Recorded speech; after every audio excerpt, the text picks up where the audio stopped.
you look out the window and watch the climate change happen.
The melting of the glaciers is anticipated to cause a 7-meter sea level rise. I'm sure one can do the math, but this scenario paints a bleak future for a country like the Marshall Islands.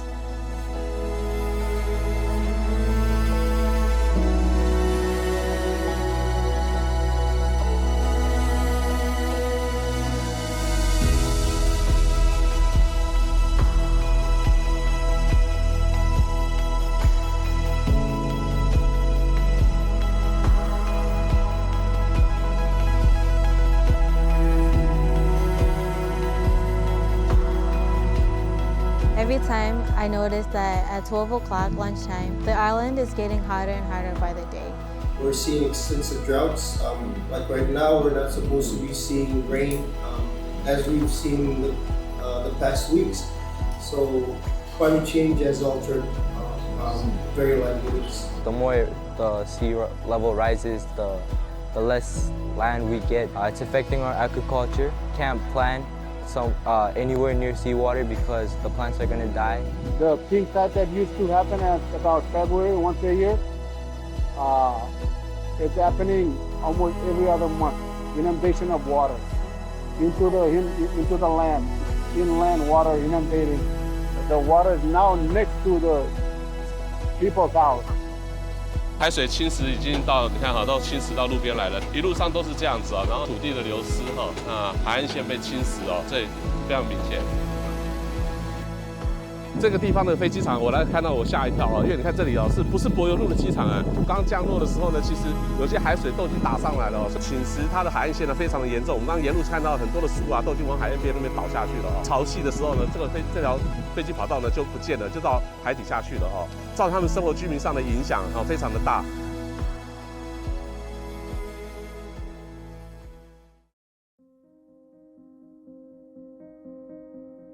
And maybe it's because of climate change, I don't know. But the climate change could also be positive. So we could grow another species of vegetables.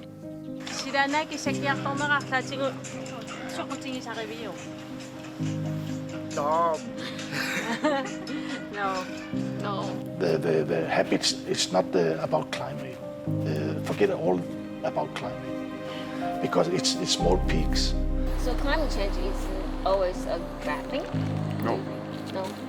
In South Greenland it's good because we are growing agriculture, is getting warmer down there, and sheep farmers are using that.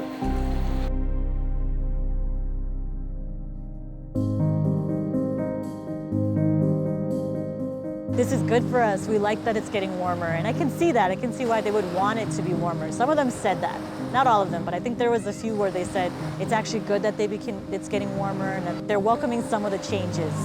But you know, what's good for them is devastating for us. What might seem positive, getting warmer, not being as cold, is actually going to impact our entire livelihoods.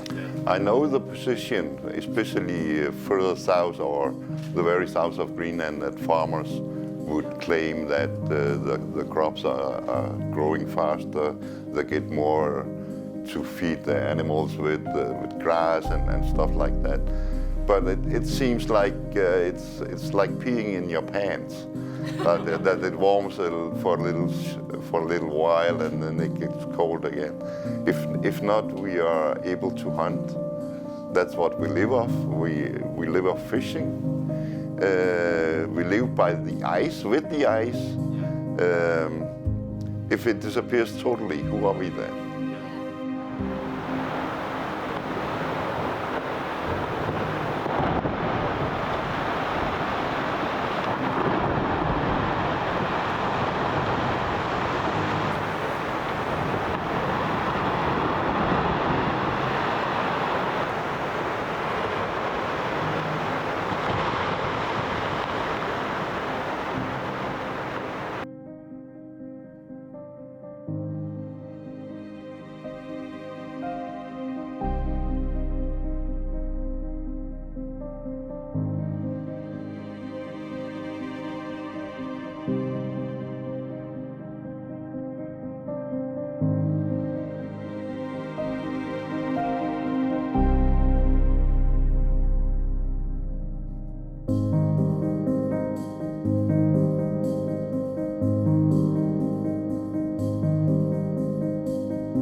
If there is something wrong, we have to move,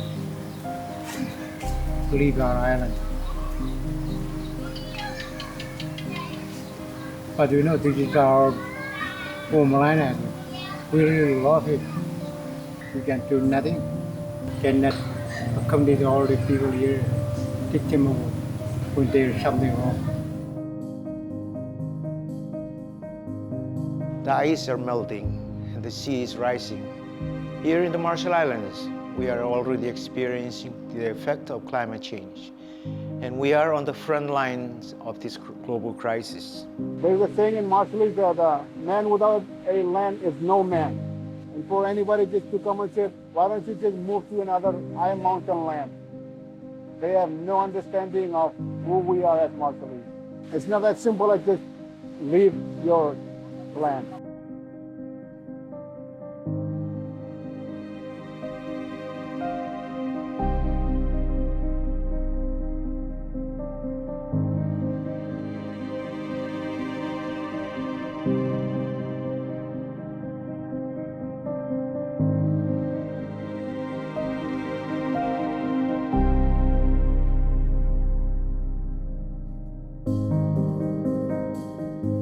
아마도 아리상nok 이마저 너트노 좀 공막술nok 한기다 이리와 고시고 이다 지금 But at some point, when the water becomes too warm out here, the shrimp population will then migrate further north.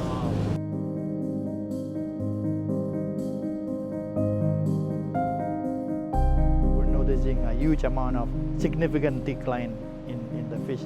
When I was young, we could just go out for an hour or two and we'd catch a lot of fish. Nowadays, you gotta go out real far. But if it warms up, the fish may not be able to be there. You can't fish. If you can't fish, you can't survive.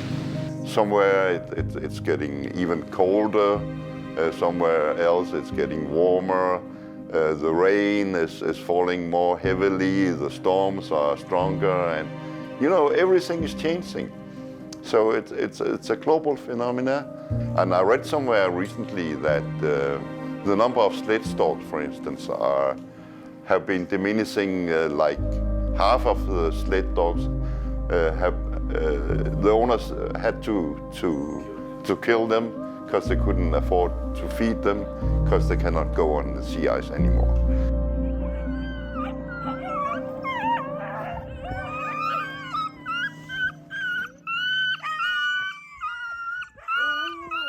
The world will not end. If we get climate change, it will be a new situation. But we will not all die, and the Earth will not end. It will just be another one. And it's very important that the young people do not panic and say, oh, now everything stops. No, we have to take the challenge to think, to adapt, and to cut back on emissions in a sensible way. but take it easy. Don't panic. And the last 3 IPCC reports have been pretty conclusive in saying it's CO2, we need to lower CO2, it's CO2, we need to lower CO2, it's CO2, we need to lower CO2. I don't think writing more scientific papers is the best way to address this problem. You could hire 1,000 glaciologists and the ice sheet will still melt at the same rate. All we can do is diagnose the scale of the problem.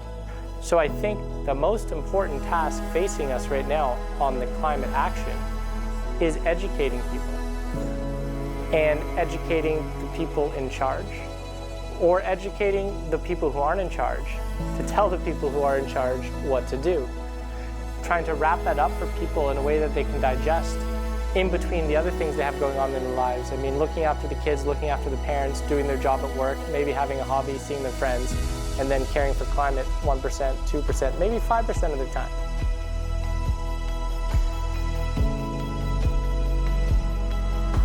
A lot of times when we bring up the concept of climate change, they understand what it is.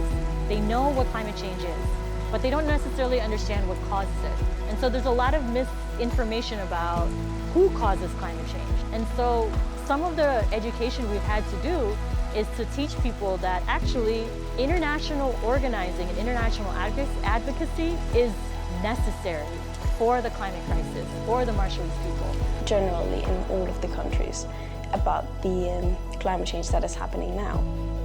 Because after all, climate change is under children's rights. Every child has the right to live in good conditions.